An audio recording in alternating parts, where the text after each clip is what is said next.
श्री सच्चिदानंद सद्गुरु अवधूत वेंकटेश साई महाराज की जय। सद्गुरु श्री आनंदमाई माता की जय। गुरुदेव दत्त। सद्गुरु श्री సాయినాథుడు వెంకటేశ్వర స్వామి వారి సన్నిధానంలో ఆచార్య కెర భరద్వాజ మాస్టర్ యొక్క ఆశీస్సులతో ఈరోజు ఆనందమయ జీవితంలోని ఒక సన్నివేశాన్ని మనం వివరించుకోబోతున్నాం. చరిత్రలోని సన్నివేశం. భరద్వాజ మహర్షి గారు 1963 ఫిబ్రవరి 9వ తారీఖున ఒక దివ్యమైన ఆనందానుభూతి శ్రీలో పొందారు. పొందిన తర్వాత బాబా మేము సజీవంగా మేము చూడలేకపోయాను. సజీవంగా లేకపోయినా ఇప్పుడు మీ దగ్గర నేను పొందిన అనుభూతి అది వర్ణించడానికి వీలు లేకుండా ఉంది. ఇంకా సజీవంగా దర్శిస్తే ఇంకెలా ఉంటుందో, మీ మాటల్లో, మీ చూపులో, మీ సన్నిధిలో ఇంకా అటువంటి అవకాశం లేదు. కనీసం మీలాంటి మహాత్ముల యొక్క దర్శనం మనం నాకు సంప్రాప్తించండి, వారి దర్శనం అనుగ్రహాలు నాకు ప్రసాదించండి అని ఆ రోజు కోరాడు. ఆ రోజు కోరగానే ఎవరికైతే తపన ఆర్తి ఉంటుందో ఆ తపన ఆర్తిలో నిజాయితీ ఉండాలి, సత్యం ఉండాలి, శ్రద్ధ ఉండాలి. ఊరికే వాచా కోరవచ్చు, మీ దర్శనం కావాలి, మీ అనుగ్రహం కావాలని. వాచా కోరడానికి త్రికరశుద్ధిగా కోరడానికి చాలా తేడా ఉంటుంది. ఒకరి మెప్పు కోసం కోరడమా, అది కూడా ఉంటుంది. కాదు, నా కోసం నేను కోరడం. అది జరగచ్చు, జరగకపోవచ్చు, మహాత్ముల యొక్క దర్శనం. కానీ మీరు నాకు ప్రసాదించండి. ఆ ప్రసాదం కోరడంలో నిజాయితీని చూస్తాడు భగవంతుడు. అలా కోరాడు భరద్వాజ మహర్షి గారు. అలా అనేక మంది మహాత్ములు పాల్పడు గురువు గారిని, చాలామంది మహాత్ములు వెంకటేశ్వరమని, నాంపల్లి బాబా, రంగన్న బాబా గారు, అనేక మంది మహాత్ముల్ని మాస్టర్ గారు దర్శించారు. మాస్టర్ గారు మిగతా మహాత్ములు దర్శించడం ఒక ఎత్తు అయితే, ఆనందమయ మాతను దర్శించడం చాలా పెద్ద ఎత్తు.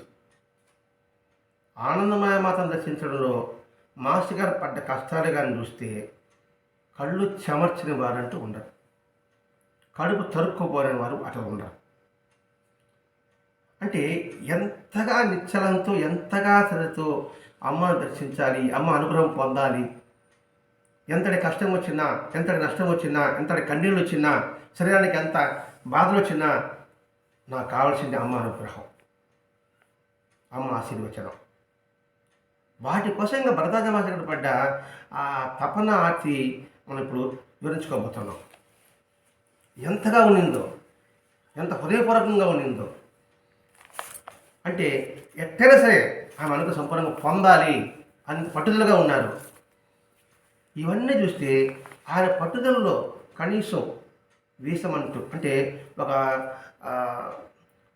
ఇసుకలో నువ్వులలో 1,00,000 కోట్ల వంతు కూడా మనకు ఉన్నది. తప్పనంటే ఆడవాడు పడాలి.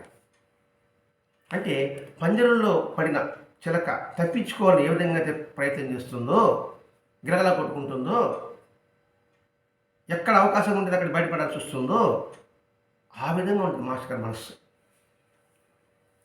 ఏది ఎప్పుడెప్పుడు అమ్మని చేరతామా, అమ్మ దర్శనం పొందుతామా అనే భావన ఉంది మాస్టర్ గారికి.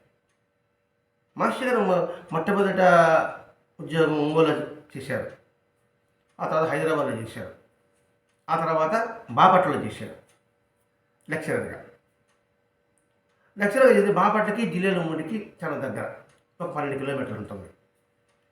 జిల్లేలమూడి అమ్మ గురించి మాస్టర్గా తెలుసుకున్న తర్వాత బాపట్ల ఉద్యోగం రాజీనామా చేశారు. ఎక్కడ మాస్టర్ నిలకడక లేదు. సంవత్సరం 2 సంవత్సరాలు ఉంటాడు అంతే, మళ్ళీ ఇంకోటి పోతూనే ఉంటాడు అనమాట. దైవ నిర్ణయం.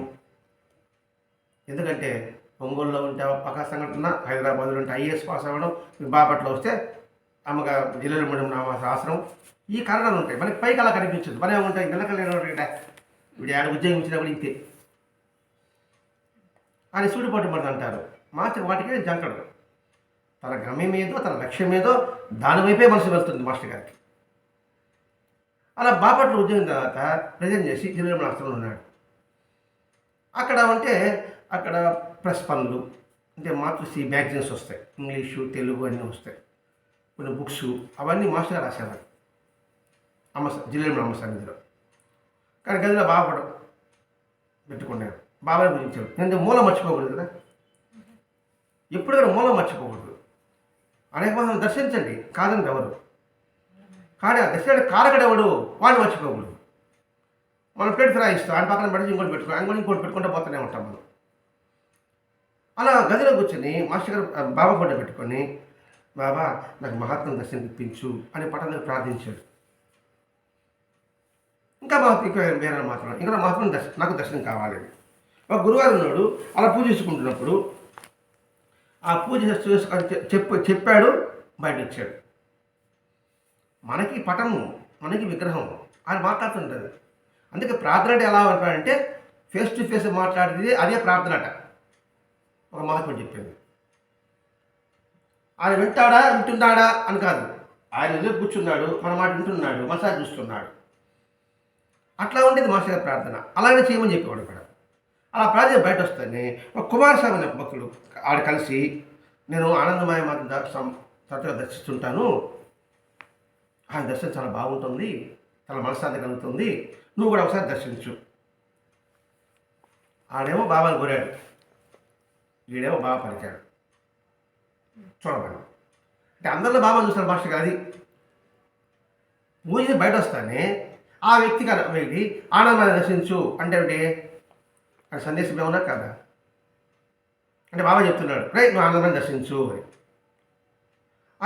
అంటే అప్పటికి చూస్తాను, ఆ ఒక దగ్గర ఉండదండి, ఆయన చేసిన తర్వాత ఉంటుంది అని చెప్పాడు కుమారస్వామి. వాళ్ళ దగ్గర ఉంటే మనం దర్శించవచ్చు. అది ఎక్కడెక్కడ తిరుగుతుంటుందంటే మనం చూడగలుగుతాము అనుకుంటే ఆ మాట విన్నప్పటి నుంచి తపన ప్రారంభమైంది. అది ఆ దర్శనం చాలా కష్టపడండి అని చెప్పేప్పటికి ఎట్లబ్బా అనుకుంటున్నాడు మాస్టర్ గారు. ఆ స్థిరంగా ఉండదు చెప్పేటికి. సరే ఇట్లా కాదు అని ఆలోచిస్తూ మాస్టర్ గారు పక్క రోజు ఇంకా మ్యాగజైన్ పని ఉంది కదా, అవి చూసుకుంటూ ఉన్నాడు. చూసుకుంటూ ఉంటే ఒక ఇంగ్లీష్ పేపర్ వచ్చింది. ఆ పేపర్ పేరు ఆనంద వార్త. చూడు ఎలా ఉంది, అది కూడా చూడు ఎలా ఉంది. ఆ పత్రిక పేరు ఆనంద వార్త. ఆ ఆనంద వార్త పుస్తకంలో పేపర్ చూస్తామంటే మాస్టర్ గారికి కావాల్సిన వార్త లభించి, ఏ వార్త? ఆనందమయ మాత పలానా నైమిషారంలో భాగవత సప్తాహం చేస్తుంది, ఒక చిన్న అడ్వర్టైజ్మెంట్ ఆ పత్రికలో వచ్చేది. ముందు ఆయన చెప్పాడు, సందేశం వచ్చింది, ఎలా అనుకుంటున్నాడు. పక్క రోజు ఆనంద వార్త, పేరు ఆనంద వార్త. ఆ పత్రికలో ఆ రోజు మాస్టర్ గారికి ఆనంద వార్త, అందులో అడ్వర్టైజ్మెంట్ వచ్చింది, 7 రోజులు ఉంటారని. ఇదే మంచి అవకాశం అనుకున్నాడు మాస్టర్ గారు. ఎందుకంటే విషయం తెలిసింది కదా, వెంటనే ఇంకా చేయాల్సిన పని ఉంటుంది కదా. ఆ రోజు బయలుదేరితే కానీ సప్తాహానికి చేరుకోలేమని ఆ పత్రికలోని విషయాలు చెబుతున్నాయి. పత్రికలో అడ్వర్టైజ్మెంట్ అయితే ఆ రోజు ప్రయాణం అయితే కానీ, సాయంకాలం ప్రయాణం అయితే కానీ గమ్యాన్ని చేర్చుకోలేడు. మాస్టర్ గారు పత్రికలో ఆర్టికల్స్ రాసేవారు. ఆర్టికల్ రాయాలంటే దాదాపు 2-3 రోజులు పడుతుంది. ఇంకా పని పూర్తి చేయకుండా వెళ్ళడం అధర్మం. ఒప్పుకున్న పని చేయండి బాబా చెప్పాడు, అది కూడా చూడంగా ఏం చెప్పుకున్నాడు. వెంటనే మాస్టర్ గారు పేపర్ ఉదయం చూశాడు.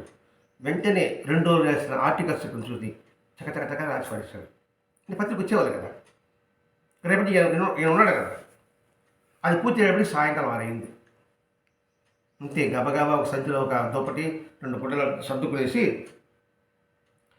వెళ్ళితే ఇంకా బాపట్ల స్టేషన్కి వస్తానే ట్రైన్ సిగ్నల్ గంట కొట్టారు. అప్పుడు గంటలే కదా కొట్టేది, గంట కొడతారు. నేను ఎక్కి విజయవాడకి వెళ్ళిపోయాడు. అంటే సాయంకాలం 6 అంటే 7 గంటలకు ట్రైన్.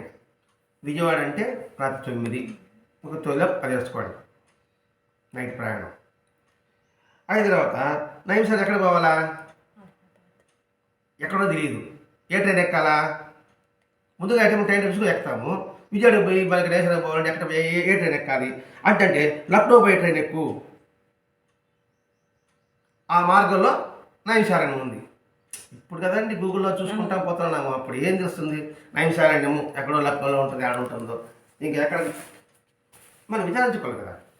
అంటే ఇప్పుడే ఈ నైట్ ఎక్కకపోతే మనం గమ్యం చేరలేము. అంటే లక్నో బండి ఎక్కేసాడు. ఎలాగైతే మొదటి సాయంకాలానికల్లా అంతే కదా, నైట్ ప్రయాణం కదా. మరి సాయంకాలానికల్లా నైమిషారంలో దిగి బయటకు వచ్చేసరికి ఆ గ్రామం నైమిషారం ఊరికి, ఆ గ్రామం నుండి భాగవ సప్తాహం జరిగింది కొంత దూరం అన్నమాట. దాదాపు చూడడం 4-5 మైళ్ళు ఉంటుంది. ఒక బృందం పోతున్నారు నైమిషారానికి, ఆమె తోడు దొరికి అని చెప్పేసి వాళ్ళతో పాటు కాళ్ళకి వెళ్ళిపోయాడు. పోతుంటే అప్పుడే డిసెంబర్ నెల, బాగా శీతాకాలం, చలి. మన ఆంధ్రలో చలి కన్నా కూడా ఉత్తర భారతదేశంలో చలి ఎక్కువ. ఈయన పెద్ద సరదా మెచ్చుకోమన్నాడు, ఏం మెచ్చుకోమలేదు. మనమైతే ఒక షర్టరు, చెవులకు దూది, ఇంకొక క్యాపు అని ఎత్తుకోబోతాం మనం. మన సంగతి అంటే ఎంత కష్టపడ్డాడు చూడండి. ఇక్కడ అదే వెళ్ళిన తర్వాత అక్కడికి పోయేటప్పటికి దాదాపు 8 మైళ్ళట. 4 గంటది 8 మైళ్ళు నడవాలంటే చలిలో చెప్పులు వేసుకుంటాడు, ఏమన్నా చెప్పులు ఉండదు. ఆ చలిలో రాళ్ళు రప్పలు నడుచుకుంటా అడవిలో పోయేటప్పటికి దాదాపు చీకటి పడింది. అంటే దాదాపు 6:30-7 ఆ ప్రాంతమైంది. ఆడ చూస్తుంటే మంచు కదా, ఆ కొండల గుట్టలంతా కూడా పెద్ద హిమాలయ పర్వతాలలాగా అనిపిస్తుంది మాస్టర్ గారికి. ఆ మంచు గుట్టలు అక్కడ ఉన్న బ్రహ్మచారులు అందరూ కలిసి ఇతరు కూడా ఎందరికో తపస్సుకు నిలయైన మహాత్ముని స్మరించాడు, తాకి నమస్కారం పెట్టుకున్నాడు భూమిని. అంటే అనేక తపస్సు ఆ పర్వతాల ఏరియాలతో కూడా ఆ భావంతో ఆయన నమస్కారం పెట్టుకున్నాడు. సుమారు 7 గంటలైంది. అడవి మధ్యలో అంతే చదువులు పెట్టేస్తున్నారు, షామేర్ అంతా వేస్తున్నారు, గుడారాల మనకి వేస్తున్నారు, లైటింగ్ ఉంది. ఇంకా చెప్పులు లేకుండా ఆ మంచులో ఏమి నడిస్తే కాళ్ళు ఎలా ఉంటుంది, ఆ చెమ్మకి సన్నగా పుండు మరుగు వచ్చేస్తాయి. చలి కదమ్మా, చలిలో ఆ రాళ్ళు నడుస్తూ ఉంటే చెప్పులు లేకుండా చర్మం ఎలా ఉంటుంది, చాలా సున్నితమైనది. ఆ మందు కడిగి ఆయన చల్లగా కడిగి నడవడం చాలా కష్టంగా అయింది, పుండులాగా తయారైపోయింది. అరచేతులా మొద్దుబారిపోయింది. నేను గ్లౌజులు వేసుకోమన్నాడు, ఏమన్నా చెవులు దూది పెట్టుకున్నాడా అంటిలే, చెవులు మూసుకుపోయాడు. అంత చలి. ఆ చలిలో మంచుకి వేసుకున్న గుడ్డలన్నీ తడిసిపోయాయి. ఆకలి వేసింది. ఇప్పుడు ముందు రోజు సాయంకాలం బయలుదేరాడు, ఏమన్నా క్యారియర్ ప్యాకింగ్ చేసుకోమన్నాడు, ఏమన్నా ఏం ఎక్కినాడు పోయినాడు. ట్రైన్లో ఆ సీటు ఉందో లేదో, ఏం తిన్నాడో ఏమో. తెల్లవాళ్ళక ఇంక ట్రైన్లో పోతామంటే జనరల్ కంపార్ట్మెంట్ నీకు వచ్చి ఏమైనా క్యాటరింగ్ వస్తుందా? రాదు. పోనీ ఇప్పుడు మా స్టేషన్లో అన్ని దొరికే సమయమా 60 అంతే, ఉండదు. మన పొద్దుంచి ఆకలి, ఏం తినలేదు, బాగా పొద్దుపోయింది, ఆకలి పడుతూ ఉంది. ఎటువంటి పరిస్థితి చూడండి. మళ్ళీ అమ్మను చూడాలా. ఆడుకుంటుంటే ప్రధానమైన సామ్యాలు ఒక పక్కగా మంచం మీద ఆనందమయమత కూర్చున్నారు. ఆమె ఎలా ఉందంటే అందరు దర్శనమిస్తున్నారు. వెంటనే వీళ్ళు కూడా నమస్కరించి ఆమె సన్నిధిలో కూర్చున్నారు. దాదాపు చూస్తే ఒక 70 సంవత్సరాలు ఉన్నట్టుగా ఉంది. చల్లటి ముఖం, చూడడానికి మల్లె పువ్వులాగా అనిపిస్తుంది, లేదా మంచు పర్వతంలాగా అనిపిస్తుంది. చాలా చల్లగా అనిపిస్తుంది ఆమె సన్నిధిలో. అందరూ కూర్చుని శిష్యులతో కూడా మాట్లాడుతుంది. అంటే పండు వెన్నెలలో బాగున్నప్పుడు ఆమె నవ్వే నవ్వు ఎలా ఉంటే పండు వెన్నెలలో చదువు నవ్వినట్టుగా ఉందట. అంటే నవ్వుతూ మాట్లాడుతున్నారట. సుమారు నల్లని జుట్టు, తెల్లని శరీర ఛాయ, తెల్లని చీర, వెన్న ముద్దలా ఉంది. అది చూసేదానికి చక్కని మాస్టర్ గారు చూశారు. నువ్వు ఎక్కడి నుంచి వస్తున్నావు? హిందీ కదా, మాస్టర్ గారు హిందీ అరాకొర వచ్చట అప్పట్లో. ఈ చెప్పబోయే లోపలికి పక్కనుండే వాళ్ళు చాలా దూర ప్రాంతం వస్తున్నారండి అంటే కలిసి వచ్చారు కదా వీళ్ళ మాట అని ఆయన చెప్పారు. సరే ఈయనకే అర్థం కాల వాళ్ళు హిందీ మాట్లాడితే. అప్పుడు అమ్మ అన్నారట, శ్రద్ధ చాలా గొప్పది. ఎవరు చూసి చెప్పడం లే, శ్రద్ధ చాలా గొప్పది. ఎక్కడెక్కడి నుంచో ఎందుకు వస్తారో తమకే తెలియకుండా ఎన్నో కష్టాలకు వచ్చి ఇక్కడికి వస్తారు. ఎందుకు వస్తారో చూడాలి అంతే. ఎందుకు చూడాలా? అదొక ఆనందం. అలా తపన పడుతూ ఎంతో కష్టాలు పడి వస్తారు. ఆనంద స్వరూపమైన పరమాత్మ కోసం జీవుడు పడే ఆరాటాన్ని వివరించడం సాధ్యం కాదు. అమ్మ చెప్పిన మాట లేదు. ఎవరి ఉద్దేశం చెప్తున్నది? అది ఆయనకే తెలుస్తుంది, ఆ జనాలకి ఏం తెలుస్తుంది అంటే ఆనంద స్వరూపమైన పరమాత్మ ఎవరు ఉంటాడు? ఆనంద స్వరూపుడైన అటువంటి పరమాత్మ కోసంగా జీవుడు పడే ఆరాటాన్ని వివరించడం సాధ్యం కాదు. ఎలా మాటలు చెప్పగలం? అనుభవాన్ని ఇప్పుడు ఆ మాటలు వ్యక్తం చేయలేము. జీవితంలో అందరూ అనుభవించే అశాంతికి, కొరతకి ఇదే కారణం. జీవితంలో అందరి మీద అశాంతికి, కొరత కారణం ఏంటి? ఆనందం పొందలేకపోవడం. ఎందుకు ఆరాటపడుతున్నాడు? ఆనందం లేదు కాబట్టి, అశాంతి ఉంది కాబట్టి, ఆ కొరత ఉంది కాబట్టి. కాబట్టి ప్రతి జీవుడు పడేది ఈ అశాంతి, కొరతే. అంటే శిశులైన ఆనందం కోసంగా ప్రయత్నించలేకపోవచ్చు, లభించకపోవచ్చు. ఇది ఒక దైవలీల. అన్ని రూపాలు ధరించడం ఎందుకు? ఎవరు? ఆయనే అన్ని రూపాలు ధరించడం ఎందుకో, మళ్ళీ ఇలా ఆరాటపడడం ఎందుకో అంటే భగవంతుడి సృష్టి గురించి చెప్తున్నారు. ఆ భగవంతుడు అన్ని రూపాలు ధరిస్తున్నాడు, మళ్ళీ ఆయనే ఆరాటపడింది. అర్థం చాలా ఉంటుంది. మరి ఆయన ఆరాటపడేది ఎందుకు అంటే మిగతా వాళ్ళని తలా చూస్తున్నారంట. ఏమర్థమైంది ఈ మాటల్లో? జీవుడు పడే తపన గురించి చెప్తారంట ఇక్కడ. అమ్మ చెప్పింది అది. ఎక్కడికి వస్తారు, ఎందుకు వస్తారు వాళ్ళకే తెలియదు. ఎంత కష్టాలకు వచ్చి ఇక్కడికి వస్తారు. వచ్చిన తర్వాత తపన పడుతుంటారు. ఎందుకు తపన? అశాంతిగా ఉంది కాబట్టి. ఎందుకు తపన అంటే వాడికి ఆనందం లేదు కాబట్టి. అశాంతం ఉన్నాడు కూడా తపన పడతాడు, పొందాలని. కారణం ఇదే. ఇది గొప్ప భగవంతుని నీళ్ళే కదా, అన్ని ఆయన రూపాలే. మళ్ళీ ఆయన ఆరాటపడడం. బాబా భిక్ష వెళ్తున్నాడు అనుకోండి, భిక్ష స్వరూపం ఆయనే కదా, మన ఆయన అడగడం ఎందుకు? ఆయనే సృష్టించి కర్త. ఇప్పుడు ఈ ప్రపంచాన్ని సృష్టించింది ఎవరు? భగవంతుడే కదా. మరి ఆయన అడగడం ఏంటి? నాకు అన్నం పెట్టని. అటు వెంకటేశ్వర కావచ్చు, ఇటు బాబా కావచ్చు, అందరికీ తెలియడం కోసం భగవంతుడు యొక్క లీల చూస్తే విచిత్రంగా ఉంటుంది. అంటే నువ్వు వస్తు ఇచ్చి నువ్వు అడిగడి ఎలా ఉంటుంది? తమాషగా ఉంటాడు. అర్థమైంది కదా. అలాగే ఆయన సృష్టిస్తున్నాడు, మళ్ళీ ఆయన ఆనందపడుతున్నాడు. ఇప్పుడు ఒక తండ్రి వచ్చి బిడ్డకి ఒక వస్తువు ఇచ్చాడు. ఐస్ క్రీమ్ రేపు ఐస్ క్రీమ్ నాకు ఐస్ క్రీమ్ తండ్రి అంటే ఎలా ఉంటుంది చూసేవాడు. ఈయన ఇచ్చినట్టు మరి ఈయన ఆడడం ఏంటి, ఈయన బతిలాడడం ఏమిటి అని అనిపిస్తుంది కదా. అది ఇది ఒక గొప్ప దైవల్యం అనేప్పటికీ అందరికి వింతగా అనిపించింది. ఏం అర్థం కాదు. మాస్టర్ గారికి అర్థమైంది. నేను ఆంధ్రదేశం వచ్చాను, ఆంధ్రదేశం అర్థం కాదు కాబట్టి అప్పట్లో ఆంధ్రదేశం అంటే అర్థం కాదు. ఎందుకంటే అప్పుడే తమిళనాడులో ఉన్నాం. అందుకని ఏం చెప్పాడు, నేను మద్రాసు అని చెప్పాడు. అంటే మద్రాసు అక్కడ పట్టుకుంటాడు. ఇప్పుడు మన అక్కడ ఊరు అనుకో, సూలూరుపేట అన్నాం అనుకోండి, సూలూరుపేట అంటారు. నెల్లూరు అశాట అట్టనమాట. నేను మద్రాసు వస్తానంటే అంటే కొన్ని స్టేట్ గుర్తుంటాయి కదా. అంత దూరం నుంచి వచ్చావా అడిగాడు అమ్మ. ఈయన మేధవే కదా. అమ్మ దగ్గర కంటే దూరం ఏమిటి?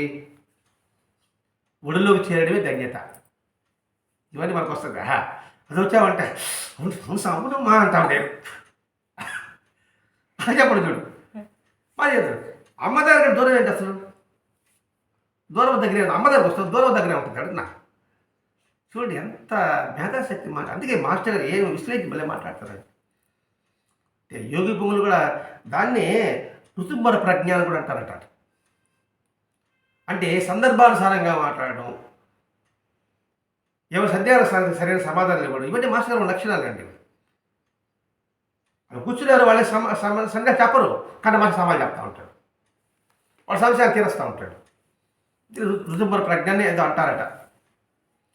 అట్లా ఇది అమ్మ దగ్గర దూరం ఏందమ్మా, అమ్మ ఒడిలో చేరడమే ధన్యత. దానికేం దూరం ఏంది, దగ్గర ఏంది, కష్టమేంది, నష్టమేంది. ఎంత సింపుల్ పుట్టాడు మనిషి చూడండి. అమ్మ టక్కన పట్టుకున్నారు. మీరేం చెప్తారంటే చూడండి ఎంతగా ప్రేమతత్వాన్ని తనలో లేకపోతే, మాస్టర్ లేకపోతే ఆ మాట అనలేడండి. అవునమ్మా తను కష్టపడ్డాను, నడిచి వచ్చాను అని చెప్తారు మామూలుగా. అంటే తన ధ్యేయం ఏంది, అమ్మ ఒడి చేరడం. కష్టం వల్ల కష్టం అనిపించదు అంతే అని చెప్పేటప్పటికి అలా నవ్వుతూ అమ్మ అవునా అంటూ తలూపారట. సరే ఇంత లోపల అరగంట సేపు కాలం గడిచిపోయింది, క్షణంలా గడిచిపోయింది. ఇంతలో భోజనాలకు ఏర్పాటు చేస్తూ ఉన్నారు. ఇంకా 7-9 అయిపోయింది కదా, ఏర్పాటు చేస్తున్నారు. ఎప్పుడైతే భోజనం అంటేనే అప్పుడు అనిపించింది ఆకలి మాస్టర్ గారికి. పొద్దున్న నుంచి ఆకలి అనిపించలే.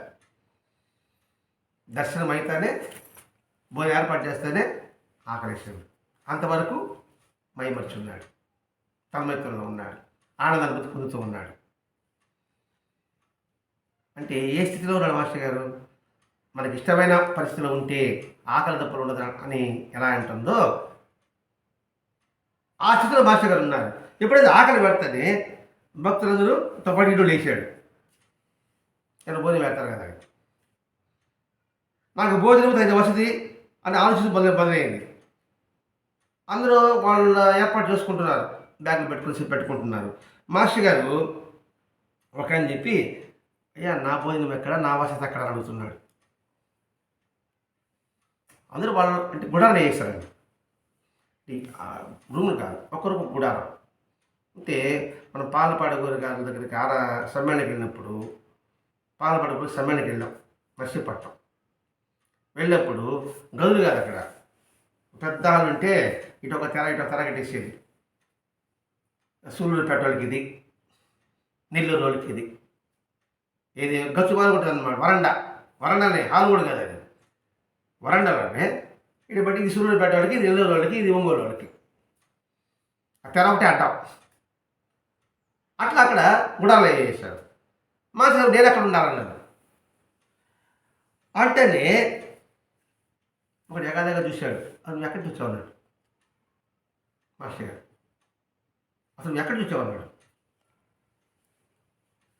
ఇక్కడ అమ్మ సార్ నీకు ఎలా తెలిసింది, నీకేమన్నా కార్డు పంపించారా, విజిటింగ్ కార్డు ఏమైనా ఉంది నీకేమన్నా, ఇన్విటేషన్ కార్డు, ఆహ్వాన పత్రిక నీకేమో ఉందా? నాకేం లేదండి, నేను పేపర్ చూసి వచ్చాను అంటే అలా ప్రశ్న వేస్తున్నాడు. వీళ్ళతో పాటు వచ్చారు కదా జనం, ఇది రైలు సార్ దిగి వచ్చారు కదా, వాళ్ళతో బండు కట్టుకు వెళ్ళిపోయినారు. వాడు ఇది మాట్లాడుతుండే లోపల మాస్టర్ గారికి తెలుసు, మాస్టర్ గారికి ఇస్తారనుకున్నాను. మాస్టర్ గారు వాళ్ళ ఊరు వాళ్ళు వెళ్ళిపోతారు, వాడు గమ్మునున్నాడు. వాళ్ళతో వెళ్ళిపోయి ఎక్కడ నడిచి ఆడిపోయి అంత చీకట్లో 8 మంది నడిచి అంటే వాళ్ళు వెళ్ళిపోయేప్పటికి ఇది ఆకలేసి నేను రాసి చికాకు కలిగింది. మిగతా వాళ్ళు ఉన్నారు, బ్రహ్మచారులు, సన్యాసులు వేషాలు వేసుకుంటారు, వాళ్ళు గుడ్లు తెచ్చుకుంటారు కదా. వాళ్ళ సన్యాసులు, బ్రహ్మచారులు. ఈయన ఒక గళ లుంగి, మాసిపోయిన చొక్కా, చూడ ఫోటో ఉంటుంది, స్టైల్లో కూర్చొని లుంగి కట్టుకుని కూర్చున్న ఫోటో ఒకటి మాస్టర్ గారి ఫోటోలు. అట్లున్నాడు, గడ్డాము, మాసిన గడ్డాము, లుంగి కట్టుకుని ఎవరైనా పోతారు అక్కడికన్నా పంచనే కట్టుకుంటారు, తెల్ల పంచం లేదా కాషారంగ పంచం. ఈయన గల లుంగి కట్టుకుని పోయాడు. చొక్కా చూసేప్పటికి ఎక్కడంటే ఆడందరేమో అందరూ నీట్గా సన్యాసి విరోచాలు ఉంటే అందరూ ఉంటే నేను కాకిలాగా నడుచుకుంటాను. మాస్టర్ గారు ఆడ హంసలు ఉంటే ఎట్లా ఉంటుంది, పొలంలో కాకి ఉంటే ఎలా ఉంటాయి, వాళ్ళు తెల్లగా ఉండి నల్లగా ఉన్నాడంట. కాకిలాగా కనిపించాడు కాబోడు. ఆ సన్యాసి ముఖంలో అడుగుతున్నాడే ఒక అసహ్యం. ఇప్పుడు శరీరం కూడా స్నానం లేకపోయా, మాసిన గడ్డం అయిపోయా, చొక్కాయ మాసిపోయేది, గల్లలుంగి అంటే అది పిచ్చి పిచ్చిగా ఉంటుంది గల్లలుంగి కూడా. వాడికి అసహ్యం వేసి పెద్దగా ఇక్కడ అమ్మ దగ్గర దీక్ష తీసుకున్న వాళ్ళకి మాత్రమే వసతి అని మెల్లగా సాగు కబుర్లో చెప్పాడు. అమ్మ దగ్గర దీక్ష తీసుకున్న వాళ్ళకే వాళ్ళకి పది వసతి. నువ్వు ఇందాక నేను గుళ్ళోకి వెళ్ళిపోవచ్చు కదా, నువ్వు ఎందుకు ఇక్కడ ఉన్నావు నువ్వు అసలు అని ప్రశ్నిస్తున్నాడు. మాస్టర్ గారికి ఏం తెలుసు అండి అసలు, ఏదో వస్తే అర్థం అర్థం అనుకుంటారు అంతే కదా. ఉండడానికి ఏదో ఒక గుడారం చూపిస్తే అనుకున్నారు. నువ్వు వాళ్ళతో వెళ్ళిపోవచ్చు కదా అన్నాడు. మాస్టర్ ముందే చెప్పుడు వెళ్ళిపోయింటారు కదా అన్నాడు ఎవరు మాస్టర్ గారు. వెంటనే అన్నాడు, అసలు నువ్వు ఎవరు తెలుసుకోకుండా నేనేమో చెప్పేది నేను అని అంటాడు ఆ బ్రహ్మచారి. నువ్వెవరు తెలుసుకోకుండా ఎలా చెప్పాలి నేను అని పెద్దగా అరుస్తున్నాడు. ఒక పక్క హేళనగా చూస్తున్నాడు. పిచ్చోడా ఎందుకు వచ్చారు అంటున్నాడు. అది ఎట్లా ఉన్నదంటే చాలా కటువుగా ఉంది అతని మాట. సరేనైనా తెల్లవారు జరిగిపోయింది. తెల్లవారి వరకు ఈ సంచి ఇక్కడ పెట్టుకుంటా, తెల్లవారిన తర్వాత నేను వెళ్ళిపోతా. ఏదో ఒక చిన్న రొట్టె ఒక నమ్మకాన్ని పడి మనిషి రొట్టె మొక్క లేదు, ఇంకొక మొక్క లేదు. నువ్వు పోతావా పోవా, నువ్వు సంచికి పెట్టేది లేదు, ఇంకోసం ఉండే దగ్గరికి లేదు. మేము ఆహ్వానం పోయిన వరకు మాత్రమే ఇక్కడ ముందుగా ఏర్పాట్లు, లేక అమ్మ దగ్గర చేసుకునే వారు మాత్రమే ఇక్కడ ఏర్పాట్లు. అంతేగాని బయట వారందరూ కూడా సత్సంగం వినేసి అదే ప్రవచనం వినేసి భజన చేసుకుని వెళ్ళిపోవాల్సిందే. ముందుగా పేర్చిన వాళ్ళకే అమ్మ దగ్గర దీక్ష తీసుకున్న వాళ్ళకే ఇక్కడ వసతులు, వెళ్ళిపోవాల్సిందే. వాళ్ళ విషయం వాళ్ళు చూసుకోవాల్సిందే. ఈ మాట మేము పత్రికలు రాసామే చూడలేదా అన్నాడు. మాస్టర్ ఎవరు చూస్తాడా, అమ్మ పలాంటి పలానా దగ్గర ఉంది పోయి వెళ్ళి దర్శించాలా, ఆ పైన హెడ్డింగ్గా చూస్తుంటాడు మాస్టర్ గారు. చూడలేదా అని అడిగాడు. అయ్యా నేనేం చూడలేదు. సరే ఈ ఒక్క పూట దయ్యతో ఎలాగైనా నాకు వసతి ఇవ్వండి బతిమలాడుతున్నాడు. మహాత్ములు బుద్ధి పెట్టాడు. ఎవరు మహాత్ములు బుద్ధి పెట్టి బతిమలాడుతున్నాడు. ఈ ఒక్క పూట పెట్టినా నాయన అంటే నిన్ను ఇక్కడ పెట్టాను ఈరోజు ఊళ్ళో వాళ్ళది వస్తారు, వాడికి మాత్రం వసిస్తావే మామ ఊళ్ళోకి వెళ్ళిపోవాలని అంటారు. నేను వాళ్ళకే సమాధానం చెప్పాలంటున్నాడు. అరుస్తున్నాడు పెద్దగా, బతిమలాడుతున్నాడు మాస్టర్. నువ్వు ఇక్కడ ఉండడానికి మాత్రం వీలు లేదు. ఇప్పుడు ఎక్కడికి వెళ్ళమంటావా, అవంతా మాకు తెలియదండి. నువ్వు వెళ్తావా సస్తావా మాకు సంబంధం లే, మీ నువ్వు మాత్రం ఈ గుడారంలో ఉండడానికి అవకాశం లేదు. ఎక్కడుంటుంది పరిస్థితి ఆలోచించండి. మన పక్కన చూస్తూ ఉన్నాం, వాళ్ళ సమాధానం జరుగుతూ ఉన్నది. మన పక్కన ఎలా ఉంటుందా, నా బోర్డు ఇక్కడికైతే హత్తి ఇటే కావాలనుకుంటా కూర్చుంటాయి, చెప్పకుండా వచ్చాడు ఇటే కావాలనుకుంటుంది. ఎందుకంటే నాకు వసతి ఉంది కదా, నాకు దొరికే వసతి ఇక్కడ. మీ బోర్డు కడికే వాడి మీద కోపం వస్తుంది. బతికి ఆడుతున్నాడు కదా, అతే కదా ఉండొచ్చు కదా అని అంటారు మీ బోర్డు గాడు. నా బోర్డు గాడు నన్ను చూస్తే కూడా పిలుస్తాడేమని చెప్పేసి దాక్కుంటా కూర్చుంటా. ఇప్పుడు బుద్ధులు బయటపడుతుంది ఇక్కడంతా. వెంటనే ఇప్పుడు ఎక్కడ నాకు తెలియదు, ఈ ప్రాంగణం నుంచి దాటి అతనికి వెళ్ళు అని భుజం పెట్టుకుని గేటు నెట్టి పరేసాడు. ఎవరిని మహాత్ములు ముద్దు పెట్టండి. ఎప్పుడే ఆడు మహాత్ములు ముద్దు పెట్టాడు, వీళ్ళంతా రాత్రి కొలువులు పడింది అయితే అప్పుడు ఏడు మహాత్ములు ముద్దు పెట్టాడు. నడ బట్టి చూశాడు, గేట్ ఒకటి బయటపడ్డాడు. ఇంకా ఆయన తర్వాత మాట్లాడడానికి ఎవరు వస్తారా, వస్తే మళ్ళీ వాళ్ళు కూడా లాగేస్తారని భయం. అంతే కదా, వాళ్ళకి ఏమంటావా ముందు కావాలి దాటాడు. నాకు అది ఎవడో పక్కన రాలా, వస్తే ముందే ముక్కు కావడాడు వాడు. అట్లా అయిపోయింది పరిస్థితి. అందరూ వెళ్ళిపోయారు. చూస్తేనా కారు చీకటి, ఆడ వరకు లైట్లు ఉండాలి. ఎముకల కొరికి చలి, ఒంటిపై గుడ్లు అప్పటికే చల్లబడిపోయినాయి. ఒంటి కూడా చల్లబడి సంచుల గుడ్లు ఎన్ని ఉంటాయి, 2 గుడ్లు ఉంటుంది. అది అందులో ముద్ద అయిపోయింది. అదే అది కూడా ముద్ద అయిపోయింది. సరే అలా చూశాడు. అలా చూస్తే ఒక పెద్ద చెట్టు కనబడింది. సరే ఇది చెట్టే మనకు ఆశ్రయం అనుకొని చెట్టు దగ్గరికి పోయేసి ఆయనకు దగ్గు ఒకటి ఉంది కదా, అది కూడా చినిగి ఉంటుంది, అది కూడా స్పెషల్గా ఉంటుంది ఏమన్నా. అది మొత్తం కప్పుకున్నాడు, మునుక్కున్నాడు. కింద వేసుకుంటే పైకి రగ్గు లేదు. మళ్ళా నాకే కొంత ఉంటుందండి. ఎలా చేస్తాం మనం? కొంచెం అటు వేసుకొని సగం వేసుకొని అట్టు ముసుగేసుకొని ఒక మూట మరగుండాల. అది వేరే దారి లేదే. అలా మూట మరగా మునుక్కోడు, మోకాళ్ళలో తల పెట్టుకొని అలా పడుకున్నాడు. అలా పడుకుంటానే ఏదో అప్పుడప్పుడే నిద్ర పడతా ఉంది. ఇంత బూట్ల శబ్దం ఒకటి వచ్చింది. గుర్కావాడు టక్కు టక్కు కొట్టుకుంటా వచ్చాడు. ఇది మూట మన కనబడాడు నల్లగా. చుట్టూ వేసేటప్పటికి ఈయన అనే ఎవరు రాను అన్నాడు. గోడని చెప్పుకున్నాడు మాస్టర్ గారు. ఏడు సస్తారా నువ్వు అన్నాడు. సస్తే సస్తే సావని అన్నాడు ఆయన. ఏడవమంటావు నిన్ను? నాకు ఆసనం చూపిస్తావా? గుర్కా చూపించలేడు కదా. గుర్కా అంటున్నాడు. 7 ఉంటే తెల్లగా చచ్చిపోతావు అన్నాడు. అంతకన్నా చేయగలిగింది ఏమి లే, వచ్చేసిన ఇంకా తప్పదు. ఆ చర్యలో ఇంకా అంతగా నీకు వెనక్కి వెళ్ళాడు కదా, ఇంకా అతను అయిపోయింది కదా. సరే వెళ్ళిపోయాడు. తర్వాత అది అప్పుడే నిద్రపడింది. నిద్ర పడుతుంది. ఇంకా నిద్ర పడుతుంది వరుసకి. అలా ఒళ్ళంతా జ్వరం, తుమ్ములు, దగ్గు, గొంతు నొప్పి, కడుపులో ఆకలి. ఎలా ఉంటుంది పరిస్థితి చెప్పండి? ఎందుకు వచ్చారా దేవుడా అని అనుకుంటాం. మనం అనుకున్నట్టుగానే ఆయన అనుకున్నట్టుగా చెప్తున్నాడు మన కోసం. వెంటనే అలా చూశాడు. ఆ చెట్లు, ఆకాశము, ఆశ్రమము, ఏంటి మనకి పరిస్థితి వచ్చింది అని ఆలోచిస్తూ, బాబా నన్ను చూస్తున్నాడు మీరు ఇప్పుడు అని మనసు అనుకుంటున్నాడు. ఏం మనం చూస్తున్నారా? నిజంగా నన్ను బాబా నన్ను కాపాడుతున్నాడు ఇప్పుడు, నిజంగా నాకు ఆయన తెలియదా? ప్రశ్న వేసుకుంటున్నాడు. అంటే ఆడేద్దరు చెట్లలో గుడాలు ఉండే, దీపాలు ఉండే, వాళ్ళ హాయి గ్రూప్ నిద్రపోతా ఉండే. అనవసరం ఏంటి బాబా నన్ను చూస్తున్నాను లేదా, నా పరిస్థితి తెలిసా తెలియదా అనే మాట ఇచ్చాడు కదా. నా భక్తుడికి అన్నవస్త్రం లేవి ఉండదని చెప్పుకున్నాడు. నా పరిస్థితి ఏంటి? భక్తుడు కదా.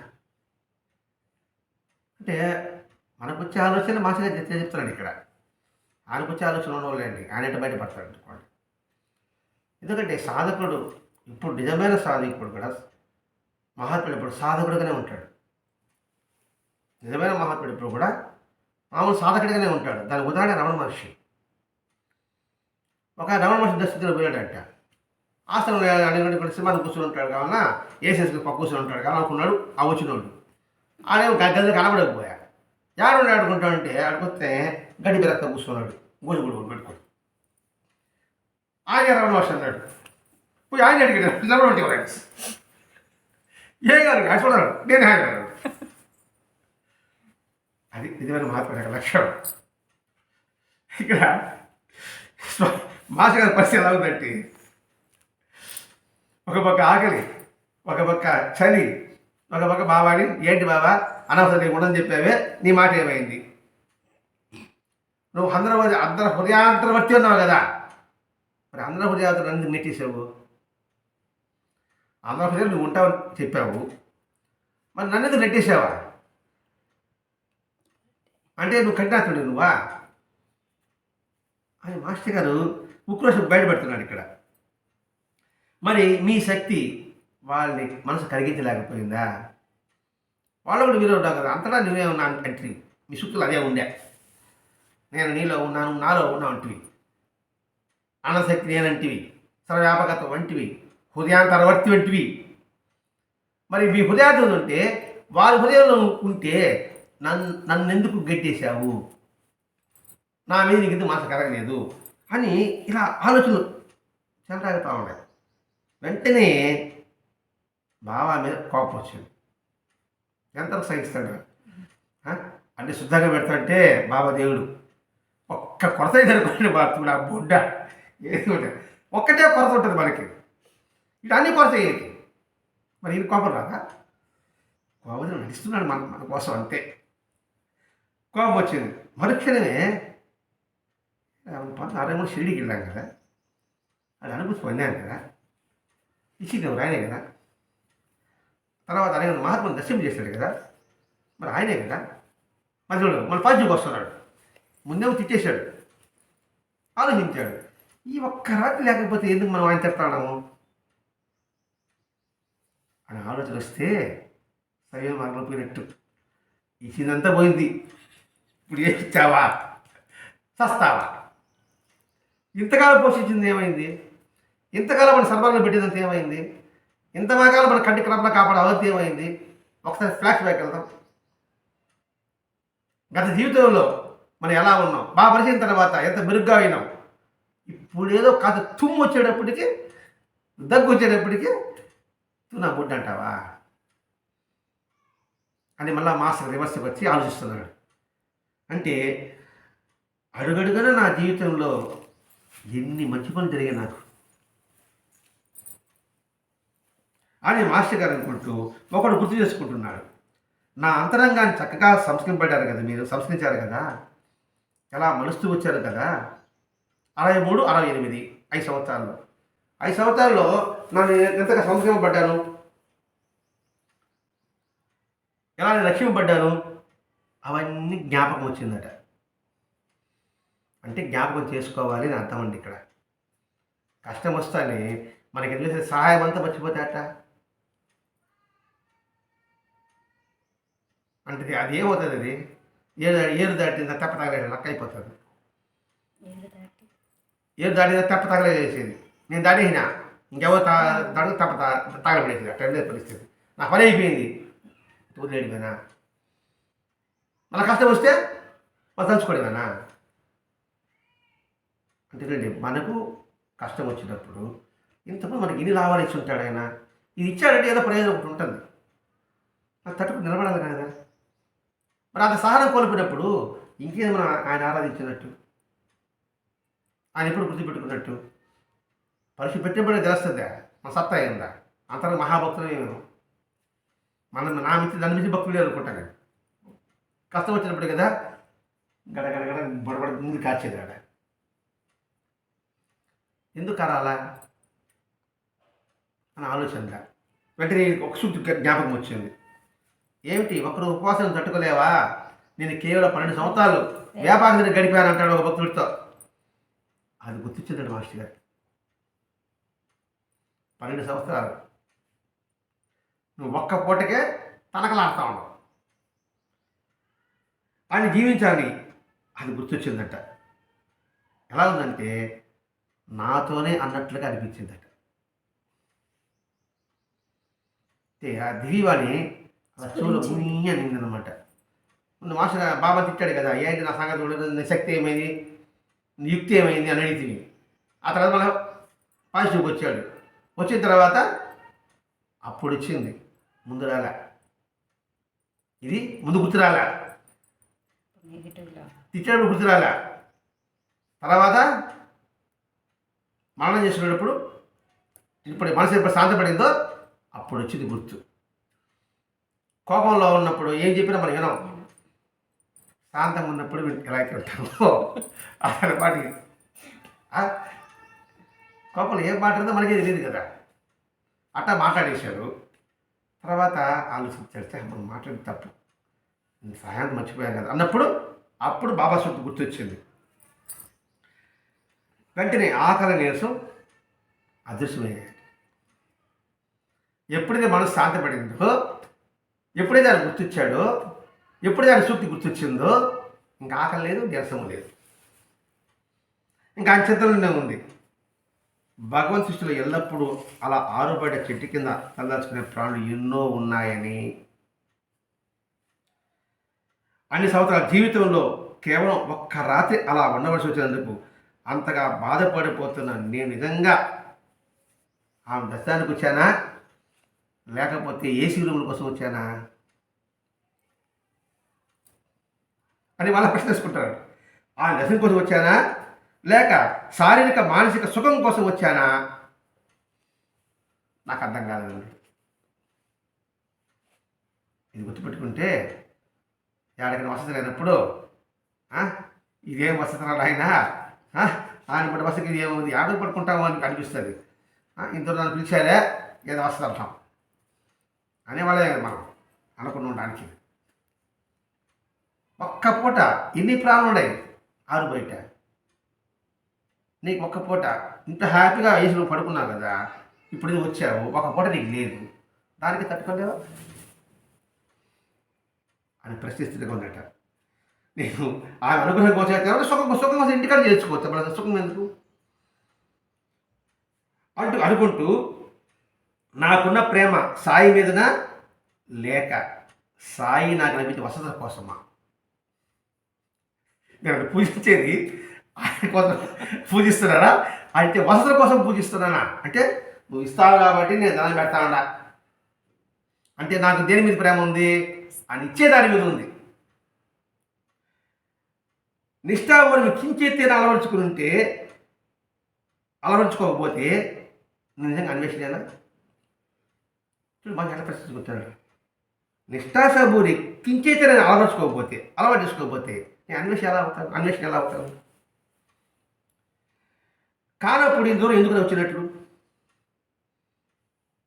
నేను వంచుకోవడం కోసమా, నేను సాధన అనిపించుకోవడం కోసమా, నేను అన్నమైన దర్శనానికి పోయానండి అని అనిపించడం కోసమా? అంతే కదా. మనకు రేపు అనుకో అంటే అందరూ అనిపించుకోవాలి. ప్రతి సంవత్సరం షిరిడీకి 2 సార్లు 4 సార్లు పోతానండి, కానీ అక్కడ వసతి మాత్రం నాకు బాగుండాలి. ఒకవేళ పోయాను అనుకోండి, ఎందుకు సంవత్సరం 4 సార్లు పోతాడండి అనిపించుకోవడానికి అక్కడికి వచ్చానా, అక్కడ వసతి దొరకకపోతే బాధపడినప్పుడు. అంటే నన్ను నేను వంచుకుని గొప్ప సాధకుడని అహంకారానికి తృప్తిపరచుకోవడం కోసమా? అంటే గొప్ప కోసమా నేను వచ్చేది? ఆనందమయమైన మహాత్ముల అనుగ్రహం కోసం వచ్చానా, లేకపోతే నా ఆహాన్ని పెంచుకోవడానికి వచ్చానా? ఆహా అంటే నేను మా బాబాని ఆరాధిస్తున్నా కదా, నాకేం వసతి లేదే, గొప్ప భక్తుడు కదా, నాకు ఎందుకు కష్టం ఇచ్చావు? అహం పెంచుకోవడానికి వచ్చావా, ఆమె అనుగ్రహం కోసం వచ్చావా? అందుకే ఆత్మవిమర్శ, ఆత్మ పరిశీలన. ఇక్కడ మాస్టర్ గారు ఏం చేసుకున్నాడు? ఆత్మవిమర్శన, ఆత్మ పరిశీలన 2 చేసుకున్నాడు. జీవితంలో ఆధ్యాత్మికతలో ముందుకు పోవాలంటే ఈ 2 అత్యంత ముఖ్యము. ఇది భరద్వాజ మహర్షి గారు ఈ అన్వేషణలకు వెళ్తూ ఇలా ఆయన పడిన బాధ, ఆయన పడిన కష్టం చూస్తుంటే ఎంతగా శ్రమపడ్డాడు అమ్మను దర్శించడానికి. అప్పటి వరకు నా భావాలు ఎంత నికృష్టమైందా, ఎంత చీప్గా ఆలోచించాను ఆయన బాబాని, భగవత్ స్వరూపుడిని ఇంతగా ఆలోచనని తలదించుకున్నాడు. అంటే తనకి అసహ్యం వేసింది. ఏంటి ఇంత చీప్గా ఆయన్ని, ఎంత చీప్గా నేను మనం చేసుకున్నాం ఉద్దేశంతో. ఆ తర్వాత అప్పుడే తెల్లవారింది. ఎంత చీప్గా ఆలోచించనే అనుకున్నాడు. అప్పుడే తెల్లవారింది. చూస్తే పక్షుల యొక్క రొదలు చూస్తే బాగా జ్వరం. ఎన్ని రోజులు ఇలా ఉండగలను? సుమారు 2 ఫర్లాంగ్ దూరంలో దగ్గరికి వెళ్ళి ముఖం కడుక్కోకపోతే ఆ నీళ్ళ ఐస్ గడ్డ మారు ఉన్నాయి. ముదిరి అదంతా చలి, మళ్ళా జ్వరము. సరే ఎట్టో చేసుకొని అది నడవలేక తూలుతూ తిరిగి అక్కడే ఒక శానాన ఉంటే అక్కడ ఒక టీ అమ్ముతున్నాడు. ఆ టీ ఉప్పు బిస్కెట్లు ఇంకేమైనా దాహం వేస్తాయి, వస్తాయి. ఆ టీ ఉప్పు బిస్కెట్లు తిన్నాడు. అన్నవాడు చెప్తున్నాడు, వీడు పిచ్చోడు, చెప్పకుండా వచ్చేసాడు, ఇలా అతను ఇక్కడ అవసరపడుతున్నాడు అని పక్కన వాళ్ళకి సానుభూతి చూపిస్తున్నారట. ముదిలే కష్టం, ముదిలే కడుపు మంట, మళ్ళా వీడు పిచ్చోడు వచ్చినప్పటికీ పక్కన సానుభూతి. చూడండి ఇక్కడ మాస్టర్ గారు ఎంతగా ఒక మహాత్మను దర్శించాలని తపన ఆర్తితో వచ్చి ఎంత కష్టపడినప్పుడు, కష్టంలో ఉన్నప్పుడు కూడా భగవంతుని నిందించుకుంటూ మళ్ళీ తిరిగి ఆత్మపరిశీలన చేసుకుంటూ, మరి ఆయన నిందించానే నేను అంత నికృష్టుడిని అని పశ్చాత్తాపడుతూ ఈ 3 జరిగాయి. ఈ 3 జరిగిన తర్వాత మళ్ళీ ఏం జరుగుతుందో వచ్చేవారో తెలుసుకుందాం. అంటే మాస్టర్ గారు జీవిత విధానం మనం ఒకసారి పరిశీలిస్తే ఇంతమంది మహాత్ములు కష్టపడి దర్శించి మనం దర్శింపజేయడానికి ఈ గ్రంథం ఎందుకు రాశాడు? రాస్తే ఆయనకి ఏం ఉపయోగం? ఏ ఉపయోగం ఉంటుంది? ఆనందం, ఒక తృప్తి. మనం పడ్డ కష్టాల వల్ల పడకూడదు. అందుకని అందులోని ఆటుపోట్లన్నీ మనకి మాస్టర్ వివరిస్తున్నారు. అందుకే మాస్టర్ గారు దత్తచత్ర మహర్షి అనే పుస్తకం, దత్తచత్ర సందర్శన పుస్తకం కూడా రాశారు. అంటే దత్తచత్రాలకు వెళ్తే ఏ రూట్లో వెళ్ళాలి, ఎక్కడ దిగాలి అనే ఒక గ్రంథం కూడా భాషగా రాశారు. మనకి కష్టం లేకుండా కురుకులం పోతే ఏముంటుంది, నష్టపడి ఎలా ఉండాలి, ఏం చేయాలని. ఎందుకు ఆ పుస్తకం రాశాడు? మనకి కష్టం లేకుండా. అదండి మాస్టర్ గారి యొక్క స్థితి. ఆయన స్థితిగా మనం గుర్తుపెట్టుకుంటే, ఆయన పడ్డ కష్టాలను కనుక మనం గుర్తు చేసుకుంటే, ఆయన పడ్డ కష్టాల్లో నువ్వంతా కూడా మనం లేవు. ఆయన తెలుసుకుని ధైర్యం తెచ్చుకుంటూ ఆయన చెప్పిన మార్గంలో మనం అందరం పయనిద్దాం. స్వస్తి. శ్రీ సచిదానంద సద్గురు ఆనందమయ మాత కీ జై. గురుదేవ దత్త.